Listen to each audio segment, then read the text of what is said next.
Hey, what's up everybody? Video 44 coming at you another video. Alright, so I haven't done the trade tracker work on this, but I hear the Raptors want Anthony Davis. I also hear the Hawks may want Anthony Davis. Those are good teams to want to trade for players like that because they have the trade package potentially to do it. It shouldn't be hell for them to move on from some of their pieces and still remain in a position to contend with Anthony. And, you know, I think that they're not the worst places in the world to want to live if you're Anthony Davis. Toronto, you know, it is Canada, but from what I understand, it's a really nice city. It can get really cold, obviously, but he's from Chicago. You know about that. So I think that at this point, Anthony Davis, he's way up in the skies pertaining to his wealth. So he's not in a position to where he's not going to be able to make anywhere he goes home. And I think for a wealthy person, from what I understand, Toronto can be a very nice place to live.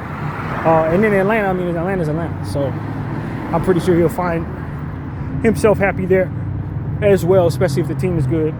And they should be, excuse me, if he goes down there and they don't give up too much. Now, as far as the Toronto package, I don't have a clue what they put together. I don't know. I know that I would not be willing to move Scotty or BI, but anything else could be up for grabs. And I think Toronto has enough other stuff to make it an attractive package for the Dallas Mavericks potentially. I think so. RJ Barrett, Colin Murray Boyles, some of those defensive guards that they got down there, potentially Emmanuel Quickly. They could definitely use a guard in Dallas. So, you know, they got stuff. They got a nice handful of things. Grady Dick's down there as well. I think he would potentially fit nicely next to Cooper Flag for the future. So they got a lot of stuff that you could potentially like down there for the Dallas Mavericks if you're Toronto. And in Atlanta, from what I understand, it would be a combination of Porzingis and I might be wrong, but I think they said Porzingis and something else. I would not want Porzingis back if I'm Dallas. It didn't go well the first time. A lot of that had to do with, from what I understand, him and Luka not really meshing well. But overall, I'm cool on his health. I don't know that I trust him to be 100% healthy going forward. And that would be my biggest concern with him. So I would kind of ask Atlanta for maybe other stuff. If I'm the Dallas Mavericks, I got Anthony Davis. I understand they could potentially want to move on from Trae Young. I'm starting my conversation there. I'm starting my conversation with Trae. Anthony Davis, you may not think he's worth Trae Young, but I'm surely going to try to drive that hard bargain. If we're going to talk about Anthony Davis to Atlanta, you're going to pair him next to Jalen Johnson. You feel me? And I'm going to take back Trae Young, and I'm going to continue on this path with Trae Young and Cooper Flag. If Atlanta ain't talking about Trae Young, if I'm Dallas, I'm hanging up the phone. I'm just being honest. Or unless they want to move on from Jalen Johnson, which I think is unreasonable at this point. I would not even consider that if I'm Atlanta. But other than that, I think Atlanta has good stuff. They do. But I have no interest in Porzingis. Okongwu could be interesting, but not interesting enough for the Dallas Mavericks and what they got going on. I actually think Okongwu is a better basketball player than he is an attractive name for. Like, if you bring him to Atlanta, he could potentially play to Dallas, he could play great ball next to Cooper Flag. Don't get it twisted. That's a star-level starter, I think, at this point. Potentially has an all-star in his future someday. So I like Okongwu, but I'm not moving Anthony Davis for Okongwu. Respectfully, I'm not doing that if I'm the Dallas Mavericks. I'm talking about Trae Young. I know y'all don't want to pay Trae Young. I understand y'all ready to move on from him potentially, and that's what I'm going to be driving a hard bargain in regards to with Anthony Davis. They want Anthony Davis. They ain't pairing him with Trae Young. I'm taking Trae Young. You pairing him with Jalen Johnson. And if you ain't willing to move Trae Young, then you gotta move Jalen. There's one or the other. Y'all ain't putting all three of them together in Atlanta. That's not happening. Not if I'm controlling stuff. So yeah, but just for the sake of what we're talking about, Atlanta has plenty of stuff. I think it was Risache and Porzingis was what was rumored. That's not gonna get it done. I'm not gonna lie to you. I like Risache, but not enough to pair him next to a lesser Anthony Davis and then think that I'm doing something from the Dallas Mavericks. Now, you could sell it on the idea that you have the 2 first overall picks from consecutive years, Risache and Cooper Flag. That might be somewhat attractive, But that was a very, very poor draft. Ricochet probably would have went 8th or 9th in this year's draft. So, no, we ain't. Me personally, I'm not even considering that. That's not enough. Now, if you want to make the salary match Porzingis and then find a different place for him, and you could find a way to get me some picks, then if I'm Dallas, I'm definitely considering that type of move. But I don't know how you're going to do that. And if I'm Atlanta, I'm not necessarily trying to do that either. Or think I would be able to find picks for Porzingis or be willing to give up enough stuff to get picks back so I can send them to Dallas for Anthony Davis. That's not something I would do if I'm Atlanta. So, I don't think Atlanta is much of a realistic option. Because if I'm Atlanta, I'm probably not going to send Trey to Dallas. I'm not doing that unless Dallas is giving up something more than what I'm getting back in Anthony Davis. So what's realistic to me is it depends on how Dallas feels about Ricochet. If they love Ricochet and that idea, I might be willing to do that. But the Porzingis, I'm going to want to replace Porzingis with Okongwu in that situation. And then I'm also going to want you to ship off Jalen Nowell. I believe it's his name, Jalen. Or Asa Newell, that they just drafted at power forward. I definitely want him from Dallas. And I need some type of guard, man. So if you're going to give me Keaton Wallace, maybe, that would be great. Add Keaton to that situation. I would want Alexander Walker, but his contract at this point is not something I would want to bring in if I'm Dallas. I think that's a contract only a mother could love, to be honest with you. Although he is playing well right now, I'm not interested in that. And I don't think Atlanta wants to move it, so I wouldn't consider that being something that would be possible right now. But I would want Asa Newell, I would want Ricochet, and I would likely want Okongwu, and I'd expect Dallas would hang up the phone at that point. That's too much for Anthony Davis at this point. So I would want Trae Young. Y'all don't have a future for Trae Young in Atlanta. That's my thing. It's not that I think Trae Young and Anthony Davis would be necessarily the greatest trade right now, but given the fact that Trae Young's coming off injury, you likely don't want to keep him. I'm gonna say that's who I'm taking back if I'm sending you Anthony Davis, arguably the best defensive player in basketball right now. I'm not gonna give him to you for free. I'm not. Meaning Ricochet and lesser Davis, Porzingis. No, that's not happening. Because Ricochet is not a high enough prospect in my mind to make that enough. It's not enough. So that's going to be the problem for me. I just feel like Atlanta, anybody that wants to get on the phone with Atlanta got to, at this point, consider Trae Young. You know, if you have an opening at guard. Obviously, a lot of teams don't have an opening at guard, but I would weigh that in my argument to say that the market for Trae Young may not be as big as maybe y'all hope it would be.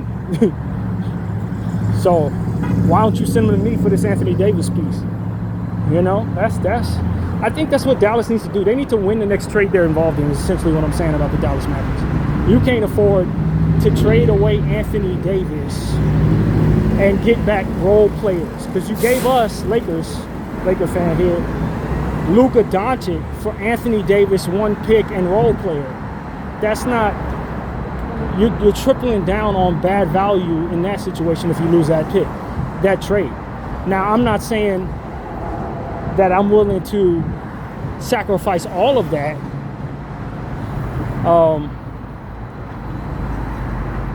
I guess I'm wording this wrong. I don't think that I'm going to just not trade Anthony Davis at all costs unless I'm getting back something super.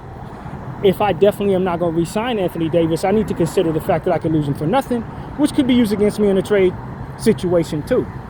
That's probably what they're going to be up against when they do demand Trae Young in that conversation. It's like, nah, because you ain't going to want to re-sign this boy anyway, so you better get rid of him.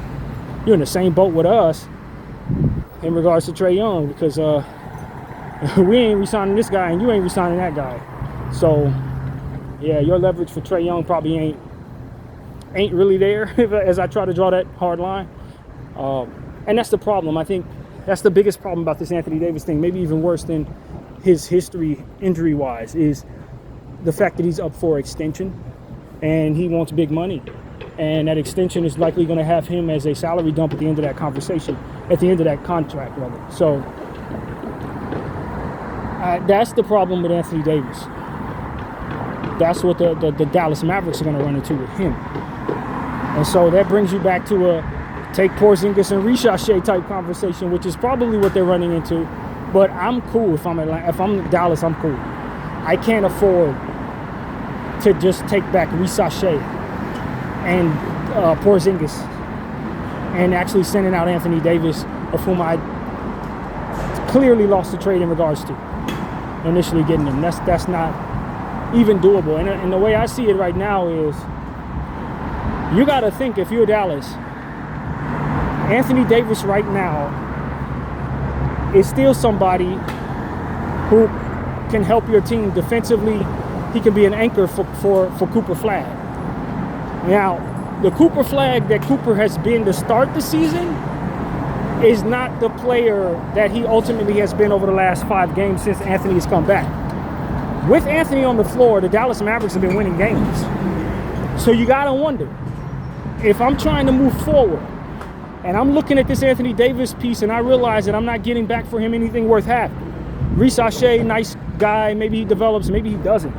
Based on what we've seen from him, he ain't really developing early. He's not popping early. I wouldn't lean into him as a piece that is going to be my number 2 or number 3. You hope he turns into that. It's still early in his development.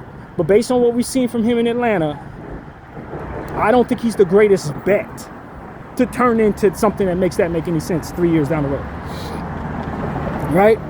As Porzingis, you're not going to re-sign. You're probably going to let him walk at the end of the season, or try to retrade him if at all possible, or sign it if you want to sign him to something that you appreciate. Maybe he resigns with you, maybe he doesn't, but you got to assume he's going to walk. So essentially, you're trading Anthony Davis for Porzingis rental and Ricochet. How much do you like Ricochet is the question. And it's all up to Dallas to figure that out. Me personally, I don't like him enough to make that make sense for me. That doesn't make sense for me. And this is coming from somebody who really liked Ricochet in the draft. But that's not what I'm about to pay for. I'm not paying for as much as I liked him. I'm going to pay for what as much as he's shown, essentially, is what I'm saying to you. I hope that made sense to you guys. I like him enough to bring him to my situation and feel great about him. But if I got to trade for him, I'm only going to pay you what he's shown in the NBA he's actually worth. And he has not shown me he's worth Anthony Davis under these particular circumstances at all. Not at all. No. He's a role guy. So I'm not doing that, especially as a team like Dallas with so much on the line.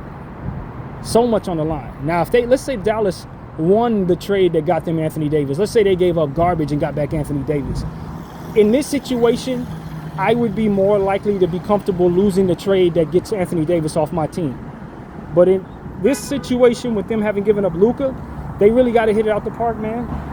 Just from a value standpoint. It don't even be about posturing in this conversation. It's about, from a value standpoint, what you can afford to let happen or be possible. What your risk assessment is. And so for me, my risk assessment tells me I can't afford to be wrong about what we're about to do there if I'm Dallas. But like, as I assess the point that I was trying to make, Cooper's playing like a different type of player right now. He's popping very fast. He's 18 years old. He's the only guy who's ever had 45 points at that age in the NBA. So the jump that he's made from just 4 weeks ago to where he's at right now, if he continues to jump like that, he's going to be something different, and you're going to want to have won with him sooner than maybe you're projecting you're going to want to. It's sort of the same thing I said about Wembanyama. You're going to want to win with him now. You ain't going to want to wait 2-3 years for him to develop. He don't need to develop. He just needs talent around him so he can win. And that may be the same thing with Cooper. It may be the same thing. So if Cooper's going to be this guy, and of course he'll be ebbs and flows. He ain't going to score at 45 every night.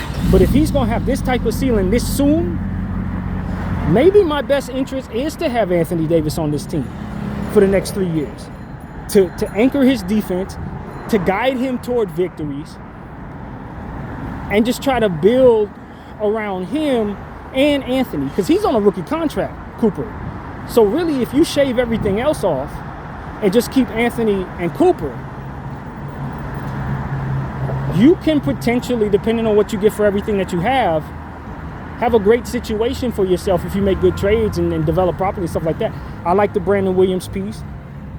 PJ Washington, I'll probably move on from. Lively, I don't doubt that Lively's a nice player when he has Luka lobbing him the ball.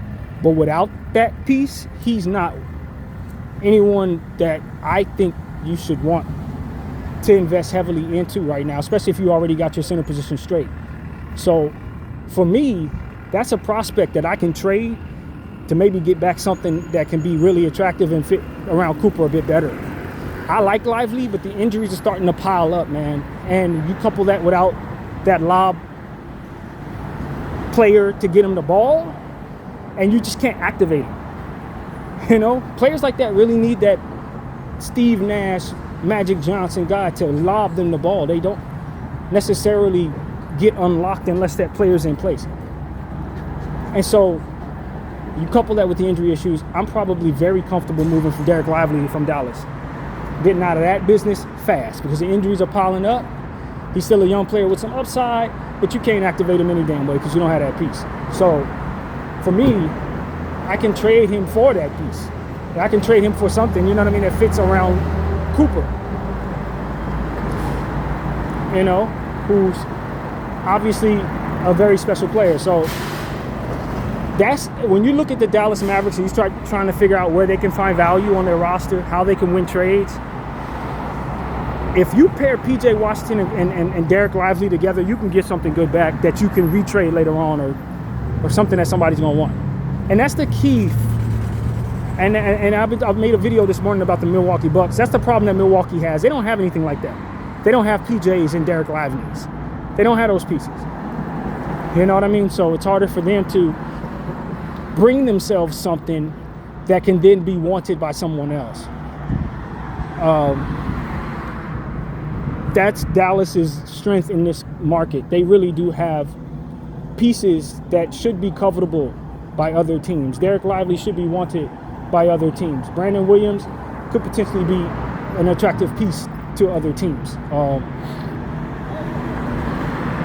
PJ definitely. So yeah, I think that Dallas should be a bit more comfortable in the trade market than maybe some of these other teams that are trying to make moves, only because they really do have decent pieces. Max Christie, another one. You should be able to get some happy return equity if you pair him with Lively, with PJ. You can get a good thing back. Whatever it is, you can get a good thing back. So I'm going to do that if I'm Dallas. I'll assess the Anthony Davis trade market, but if Cooper's going to be who he was in the last game going forward, I don't doubt that tomorrow I'm probably going to want Anthony Davis back to help us win. So why don't I just anticipate that now, keep a balance between that and the risk of having Anthony Davis and what all that means for your situation. You may not want to risk negotiating with Anthony Davis in the event that he's could potentially walk in free agency, which is something you can't afford to let happen. So I get all of the different angles there. But if Cooper's about to be this guy this soon, then what you're going to end up finding out 2 years from now is that you're going to want Anthony Davis back. You're going to want that piece. And so have that in mind already and make that leverage in your quest to trade Anthony Davis. Like, I don't have to lose him right now.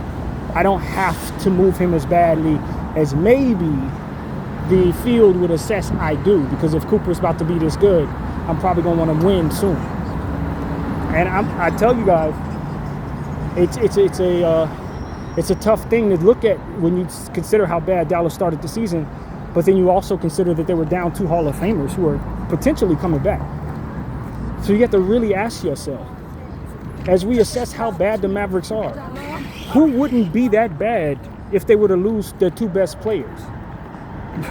Every team would be as bad as Mavericks were if they were to lose their 2 best players. And so you have to ask yourself, are we sure we're not galaxy braining this Dallas Mavericks thing when you see how good Cooper played? You see Anthony Davis now coming back. You see Kyrie Irving potentially returning. Are they not as good as maybe some of us thought they could potentially be when they're fully healthy still? with all the stuff that we've been talking about in regards to their GM and the mistake he made to put all of this together, are we sure he didn't have a decent vision in mind as it pertains to this team actually being pretty damn good?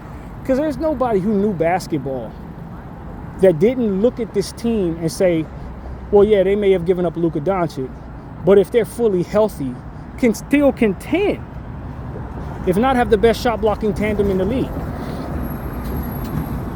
And they started the season without two of the biggest pieces.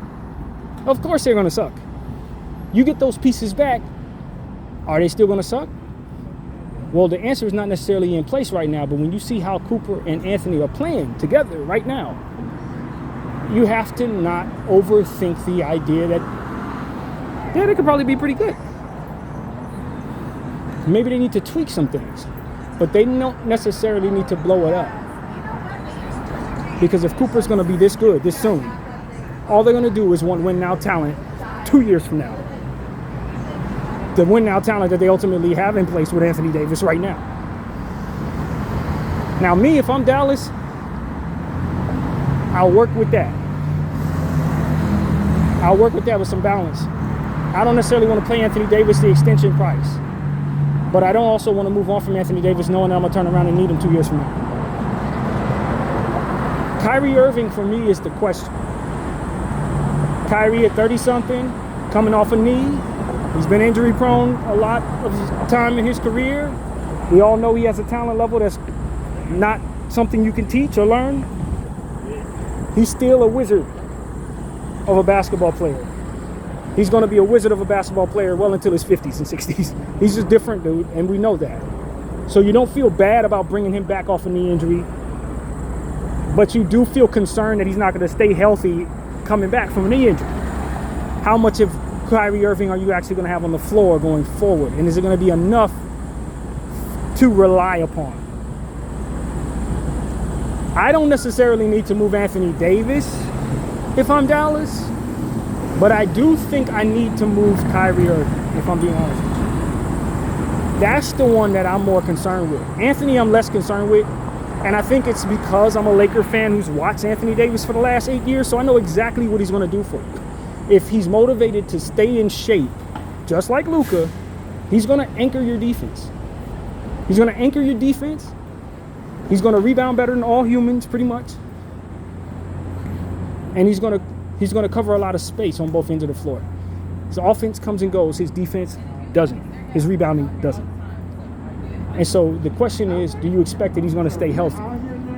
The answer is, I think that his injury issues have been overblown, but the injuries that he's taken on while being in a Dallas Maverick uniform may have brought it back to even in that regard. Beforehand, he was known as street clothes, but to be honest with you, he was fairly healthy for the Lakers a good portion of the time. He was on the floor for us a lot of the time, actually. And he was covering a lot of what our defensive concerns were. Our issue was we didn't have a center in place, so we were relying upon him too much to be a big for us. That's not a problem that Dallas has currently, and it's not a problem they project to have in the future. So the question I have for you guys is, if you're a Dallas Maverick fan, are you sure moving on from Anthony Davis for 4 quarters, so to speak, for resachet and pieces, which are also not a sure bet in a different way, do you think that they work? Do you think they work? I don't know. When you consider you already have Anthony Davis, who's going to do so much for you just by being who he is. And so that's the thing. The question for Anthony is, can you be motivated to get back in shape? Or are you going to be grandmama legs? Because if you remember grandmama legs, as Laker fans, we talked about that his first and second season here. He just wasn't in good shape, man. He looked like he'd been sitting at the Thanksgiving table, get up and try to play some basketball. It just wasn't going to work. Now, he started getting himself in shape, and when he did, we became a very dangerous basketball team with him leading the way a good portion of the time. But if he wasn't that, then how could we expect to be relying on him to stay healthy? We just couldn't rely on him when he wasn't in shape. When he was in shape, he carries you. And that's what he's done for the Los Angeles Lakers organization for about 4 or 5 years straight. He carried us. Which is why I come to you with a whole lot of confidence saying there are worse players to invest in going forward than Anthony Davis. I'm certain of that. There are worse players to invest in. His reputation may be a little overinflated in regards to his injury issues, but the growing concerns as of late are a bit more concerning than they were with the Lakers. The AD he is right now, I'm a lot more worried about staying healthy than the AD the Lakers had. So that's my thing with him. I don't know, man. I kind of just get the feeling that moving on from him may be the safest bet. But if you move on from him for the wrong stuff and you're Dallas, that could be a devastating thing for your situation. And you can't afford to let that happen when Cooper's flag is in the balance. I mean, you would expect Cooper to re-sign a couple years from now, but you can't expect for him to stay healthy. You can't expect him to stay happy if your team is not going to be winning. And you got to get ahead of that early. You do not want to end up being the Milwaukee Bucks. You do not want to end up being that type of team, man, or the Clippers or something like that. You don't want to be that team. And so that's what I would say to the Dallas Mavericks. It's like you got a lot to consider. I like the idea of Cooper and Anthony Davis, but the reality of Cooper and Anthony Davis may not be as pretty. I get it. I truly get it. But you have attractive trade pieces, so you might want to try to shop some of those other things instead of Anthony right now and try to bring yourself a bit more of what's more reliable to stay on the floor around Anthony and Cooper. Because that's really the key. It's that you can't rely upon Lively and Kyrie to stay healthy either. That makes this a real problem for you. That's what my opinion is. And another thing for Anthony, particularly with Kyrie, is Kyrie's more than capable of being a pass-first point guard if I have to force him to be that. But I don't want to force Kyrie Irving to be anything other than Kyrie Irving. In this situation, you have to have him get people the ball, man. You have to ask him to forego some of that wizardry to activate Anthony Davis, to activate Derek Lively. I don't think that's the best use of Kyrie Irving. So you need to go get that piece. You need to go get that piece.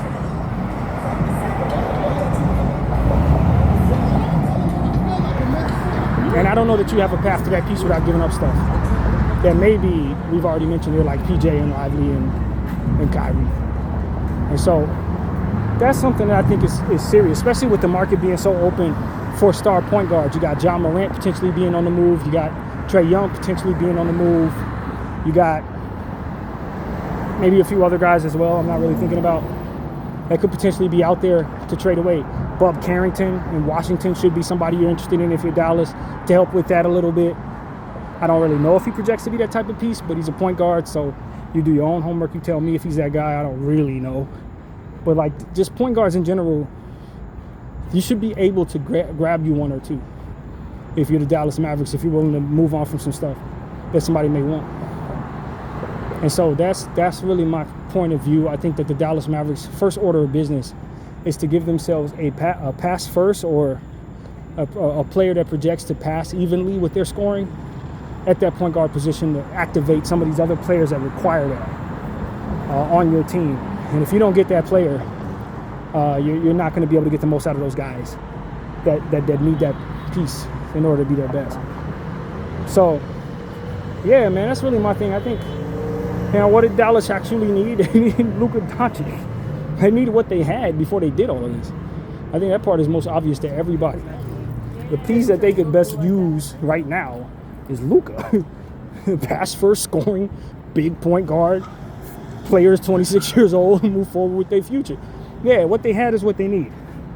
But as a Laker fan, I can confidently tell you that they ain't never getting Luka back. That is not going to happen. So they got to figure out how to fill that void and get that piece down there. And I don't know who the answer is for them, but they got to get that piece. I I want to be careful what I say in regards to this particular player, because I know of him as a very, very high-level player, extremely intelligent when he's sharp. But if I'm Dallas, if I'm being real, I don't really want Ja Morant. I don't really want Ja. And I remember Ja at his best. He cooked my Lakers a lot of the time. He's driving at the rim. He can be that guy that makes plays for others. You can ask him to activate others. But his health is also in question. If I'm Dallas, I can't afford that. And his maturity, of course, is always a question. And if I'm Dallas, I'm not up for that either. So putting somebody next to Cooper Flag, I don't need there to be a question of whether or not they're going to have high character. I really don't. So, yeah, man. These are just things that are going through my mind.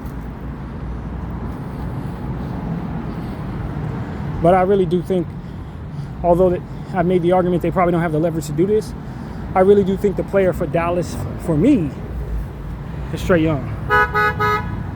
It's Trae Young.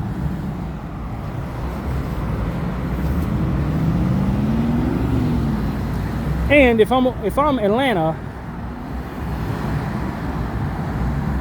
maybe I buy low on Kyrie Irving in a Trae Young trade. Maybe I'm willing to take back Kyrie Irving and stuff for Trae Young and Anthony Davis. I don't know if that it may even be necessary to trade Anthony Davis to the Hawks to get Trae Young if I'm throwing in Kyrie Irving and a bunch of other stuff. Who knows? I mean, I'm not really certain about that. But the point is that the idea for me is to bring back Trae Young if I'm Dallas and slap him next to Cooper Flag. That's exactly what the idea is. The player that you initially drafted, that you traded to Atlanta for Luka Doncic, you bring him back to Dallas, and you act like nothing ever happened. And so that's what I would do if I'm Dallas, if I had any chance of doing that. And as I assess it further, I don't know that you can actually get Atlanta to give you Trae Young without giving up Anthony Davis. I don't think you can, now that I think about that. I want to make that clear. I was just blurting something out. I don't actually believe that. You probably do have to give up Anthony Davis. Especially since Kyrie's hurt. Kyrie's in his 30s. And Dallas don't really have a whole lot of other stuff that makes sense for Atlanta, in my opinion. So, yeah, I'm not really sure about that. But all in all, you know what I mean? I just assess Dallas' situation uniquely because I think that it could be said that they don't have a whole lot of leverage, but it can also be said that they don't really need to move on from Anthony Davis that much. And that's basically what I was trying to say here.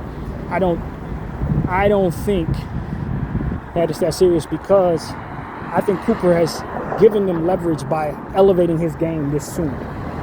That's really what it is. He's giving them that leverage with that 45-point game. And these wins that he's been piling on next to Anthony Davis. And so, I don't know, man. I just really think Dallas is not as far away as maybe we thought. And maybe you want to wait for Kyrie to come back. But if I could turn Kyrie into a younger point guard, a more reliable point guard, I suddenly feel really good about Dallas.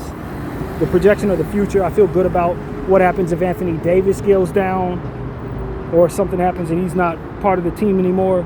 I would feel so much better if Kyrie Irving's piece was a more reliably younger superstar. That's really what it is, more reliable superstar. Can you find a way to turn Kyrie into that piece is the question. And I don't think the answer is yes with him hurt. But if I slap Lively and PJ with him together, is that enough?